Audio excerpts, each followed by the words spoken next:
حشيش وأفيون وذهب وعملات أجنبية، ده غير الأسلحة النارية. تفاصيل القبض على شاكر ومداهم وحملة تطهير التيك توك.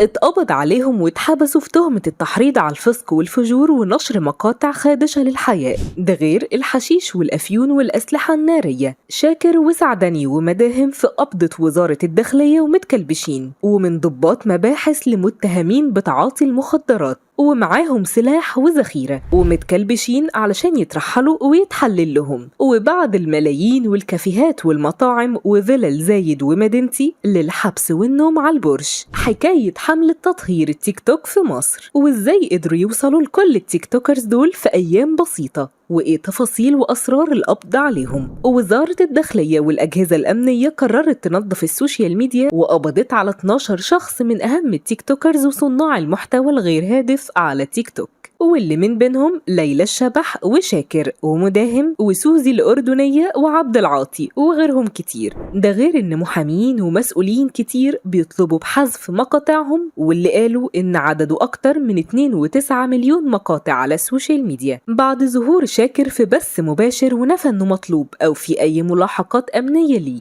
ووعد الجمهور إنه هيستمر وإنه موجود وإنه ملوش علاقة بغيره من التيك توكرز اللي اتقبض عليهم. بعدها بكام ساعة نزل يسهر في واحد من الكافيهات المشهورة في القاهرة الجديدة، وفجأة قبضت الداخلية وأجهزة الأمن عليه، هو وسعدني مدير أعماله واللي كان بيشتغل ضابط شرطة زيه والمصور الشخصي بتاعهم. وقوات الأمن اتحفظت على تليفوناتهم علشان يفحصوا محتوياتها ومقاطع الفيديو اللي فيها، وهم بيفتشوا بعد القبض عليه لقوا معاه سلاح ناري مش مرخص وكمية من مخدر الحشيش والآيس. ولما واجهوهم في التحريات اعترفوا إن المخدرات بتاعتهم وبيتعاطوا منها. وبعد عرضهم على النيابة تم عرضهم على الطب الشرعي علشان يعملوا تحليل مخدرات، وخدتهم مأمورية مباحث القاهرة متكلبشين لمصلحة الطب الشرعي لتنفيذ قرار النيابة العامة. وتحول شاكر صاحب الملايين من شاكر محظور دلوقتي لشاكر محبوس دلوقتي. نيجي لمحمد خالد واللي شهرته مداهم، واللي قبضت عليه قوات الأمن في القناطر الخيرية بتهمة نشر مقاطع فيديو تحتوي على ألفاظ خادشة للحياء وخروج عن الآداب العامة، وبرضه اتمسك معاه مبالغ بعملات محلية وأجنبية، ده غير الذهب وحشيش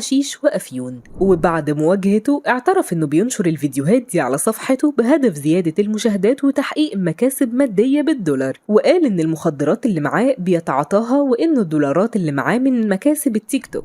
مش بس مداهم وشاكر اللي اتقبض عليهم، لا ده الحملة كان من ضمنها كتير من اصحاب النوع ده من المحتوى زي سوزي الأردنية وأم مكة وأم سجدة وقمر الوكالة ومروة يسري، وكلهم اعترفوا ان هدفهم من نشر الفيديوهات دي رفع نسبة المشاهدات وتحقيق مكاسب مادية ودخل دولاري أكبر. كتير من الناس اللي خايفة على عيالها وعلى بيوتهم قوموا محامين علشان يعملوا بلاغات ضد صناع المحتوى بالاسم زي شاكر ومداهم وسوزي، وده علشان بينشروا مقاطع فيديو بتتضمن ألفاظ خارجة وإيحاءات وبيدمروا القيم والمبادئ الأسرية وبيسيئوا استخدام مواقع التواصل الاجتماعي، وده لزيادة نسب المشاهدات وتحقيق أرباح مالية كبيرة. والإجراءات دي والحملة اللي شنتها الداخلية كانت بسبب كتر البلاغات للنائب العام والنيابة العامة. مستنيين رأيكم في التعليقات عن قرار القبض على التيك توكرز في مصر، ويا ترى بعد اللي الداخلية كشفته عنهم هل هم دول اللي يستحقوا يبقوا مشاهير صناعة المحتوى في مصر؟